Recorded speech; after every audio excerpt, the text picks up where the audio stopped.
Texas is moving toward one of the biggest hemp crackdowns in the country. State lawmakers are pushing new restrictions that would effectively ban consumable hemp products containing THC, including smokable hemp flower, joints, vapes, gummies, and other intoxicating cannabinoid products currently sold across Texas. This is not a minor regulatory adjustment. This could fundamentally reshape the entire Texas hemp industry. I'm Daniel Sabet, CFO at GreenGrowth CPAs, and I've worked with cannabis and hemp operators across multiple states navigating compliance, taxation, licensing, and operational strategy. One thing happens every time a state dramatically tightens cannabis or hemp regulation. The operators who prepare early survive. The operators who assume the market will stay the same usually don't. Texas became one of the largest hemp markets in the country after the 2019 federal farm bill legalizing hemp federally, and Texas lawmakers authorized consumable hemp products at the state level. That created a massive industry almost overnight. Retail shops opened across the state. Manufacturers scaled rapidly. Distributors expanded aggressively. Consumers gained access to products that functionally resembled marijuana products, despite marijuana remaining illegal in Texas. Now lawmakers are trying to reverse that growth, and the financial impact could be enormous. So here's what's actually happening. Texas lawmakers are targeting products containing intoxicating hemp-derived cannabinoids such as Delta-8 THC, Delta-9 hemp-derived THC, Delta-10 THCO, and similar compounds currently sold in smoke shops, convenience stores, and hemp retailers across the state. The proposed restrictions would prohibit many of the products driving revenue for hemp businesses today. That includes smokable hemp flower, pre-roll joints, THC gummies, THC vapes, concentrates, and infused products. State officials argue that products were never intended under the original hemp framework, and that intoxicating hemp products created a loophole effectively allowing recreational cannabis sales without the same oversight applied to licensed marijuana markets. This debate has been building for years. Texas regulators, law enforcement agencies, and lawmakers have increasingly pushed back against the rapid growth of intoxicating hemp products. The concern from regulators centers around product potency, youth access, labeling standards, testing consistency, and the lack of a tightly controlled licensing structure. For businesses, however, these products became the economic engine of the industry. Many hemp retailers generate the majority of their revenue from intoxicating THC-derived products, not CBD.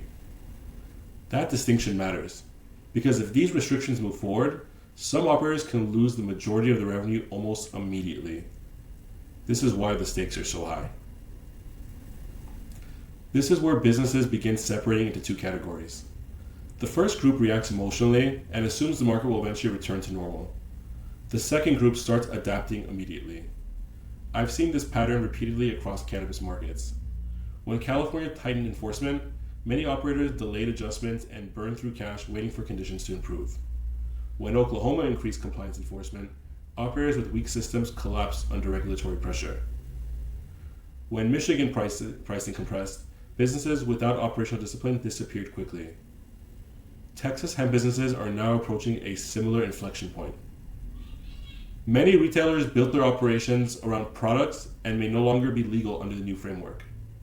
That creates several immediate business risks. There's inventory risk. There's also cash flow risk. There's also vendor contract risk. There's lease obligation risk. And there's employee retention risk. And perhaps the biggest risk of all, business model risk. A hemp retailer generating 70% to 80% of revenue from THC products cannot simply replace the revenue overnight with traditional CBD products. Consumer demand is fundamentally different. That means operators need to evaluate their exposure immediately. I've worked with cannabis businesses during major regulatory shifts where the operator who survived were the ones who moved first. They reduced inventory exposure early.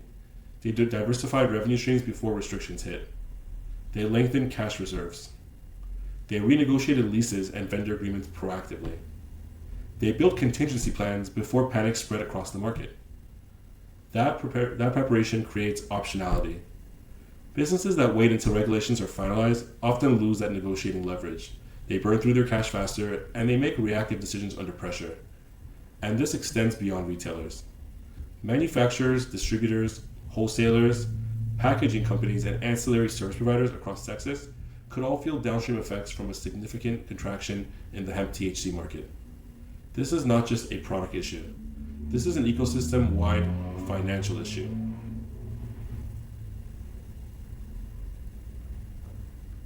Texas hemp operators need to start planning for multiple outcomes immediately. The first step is understanding revenue concentration. Identifying exactly how much of your revenue comes from products potentially impacted by new restrictions. Break down revenue by category. So you can start with flower, then vapes, then edibles, CBD, accessories, wholesale versus retail. Understand where your exposure exists. Next, evaluate inventory risk carefully. Businesses carrying large quantities of THC inventory may face significant financial exposure if restrictions move quickly. That means inventory purchasing strategies need to become more conservative until regulatory clarity improves. Cash management becomes critical during periods of uncertainty. Operators with strong liquidity and disciplined expense management will have more flexibility if the market contracts. This is also the time to strengthen operational systems. Businesses with clean financials, strong compliance procedures, organized documentation, and disciplined reporting are far more adaptable during regulatory transitions. At the same time, operators should closely monitor legislative developments and work with legal counsel, accountants, and compliance advisors to understand how potential restrictions could impact licensing, taxes, banking, insurance, and long-term viability. Because the Texas hemp market is entering a completely different phase. The early expansion period is ending. The industry is becoming more political, more regulated, and far more operationally demanding. The businesses that survive this transition will not necessarily be the biggest. They'll be the operators with the strongest systems, the strongest financial discipline, and the strongest ability to adapt quickly. Texas built one of the largest hemp markets in the country just a few years ago. Now the state may dramatically reshape it just as quickly. This is a defining moment for hemp operators across Texas. Thank you for watching. Stay sharp.